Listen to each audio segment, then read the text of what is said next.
போரூர் ஏரியும் செம்பரம்பாக்கம் ஏரியினுடைய உபரி நீர் இங்கே திறந்து விட்டதுனால கொள்ளளவு அதிகமாகி இப்போ நாங்கள்லாம் வீட்டுக்குள்ளே தண்ணி வர்ற அளவுக்கு அவஸ்தைப்பட்டு இருக்கோம். இதுக்கு வந்து அரசாங்கம் ஏதாவது நடவடிக்கை எடுக்கணும். அடிப்படை வசதி எதுவுமே கிடையாதுங்க. எங்களுக்குள்ள நாங்களே தான் வாங்கி இது யூஸ் பண்ணிக்கிறோம், அவ்வளோதான். கரண்ட்டு 2 நாள் கழிச்சு தான் வந்திருக்கு. அதுவும் பாதி வந்திருக்கு, பாதி வரல. தண்ணி ரொம்ப ஜாஸ்தியா இருக்குது, ஒண்ணுமே முடியல. நேத்துல இருந்து சாப்பாடு கூட கிடையாது வச்சுன்னு. இப்பதான் போய் எல்லாம் இப்பதான் பால் பாக்கெட்டே வாங்கிட்டு வரேன் போய். எமர்ஜென்சியா போக முடியல, ஃபுல்லா தண்ணி இருக்கு. ஏதாவது வண்டி இந்த வண்டி கூப்பிட்டா கூட ஓலா அந்த எந்த வண்டியுமே வர மாட்டுது. இப்போ வண்டி வேற ரிப்பேர் ஆகிட்டு திருப்பி போய் பண்ணிட்டு இப்போ ரெடி பண்ணி வந்துட்டு. ஆமாங்க, எங்க இருந்து வருதுன்னு தெரியல.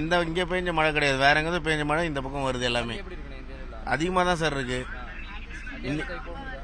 பண்ண முடியல எதுவுமே. எனக்கு நேற்று 2 நாளா பால் கிடையாது, கரண்ட் கிடையாது. இன்னைக்கு காலையில இருந்தா கரண்ட் வந்திருக்கு. போரூர் ஏரி ஓவர் ஃபுல் ஆகி தண்ணி வந்து வெளியே வந்துட்டு இருக்கு. அந்த தண்ணி ஓவர் ஃபுல் ஆகி தண்ணி வெளியே வரதுனால இந்த மவுலிவாக்கம், ஐயப்பந்தாங்கல், கெருகம்பாக்கம், அடுத்தது கொலப்பாக்கம் எல்லா ஏரியாவும் ரொம்ப இந்த தண்ணி அதிகமாக ஓவர் ஃபுல் ஆகிறதுனால பாதிக்குது. சரி, இதனால வந்து வாழ்வாதாரம் எல்லாருமே ரொம்ப கஷ்டமா இருக்காங்க. ஃபுல்லா மழை வந்து கொஞ்சம் ரொம்ப ஜோராக போயிருந்ததுனால தண்ணியை வந்து எடுத்து விடுறதுக்கான வகையில் நாங்கள் எல்லாம் மோட்ரு மிஷினு எல்லாமே ரெடியாக தான் இருக்குது. நாங்களும் தயாரில் தான் இருக்கிறோம். இந்த தண்ணி எப்போ ஸ்டாப் ஆகுதோ அதுக்கப்புறம் தான் நாங்கள் வந்து தண்ணி எடுக்கிறதுக்கான வழி நாங்கள் பண்ணுவோம். ஆக்சுவலாக நேற்று ஈவினிங் தான் கரண்ட் வந்து வந்திருக்கு. அதுக்கு முன்னாடி வரலாமே நெட்வொர்க் இஷ்யூ இருந்தது. இப்போ தான் கொஞ்சம் நெட்வொர்க் வந்து இஷ்யூ வந்து சால்வ் ஆகிருக்கு. இது ஒரு நெட்வொர்க் இஷ்யூ சால்வ் ஆகல. ஒரு சில நெட்வொர்க் என்னன்னா கனெக்டிவிட்டி ப்ராப்ளம் இருக்கு.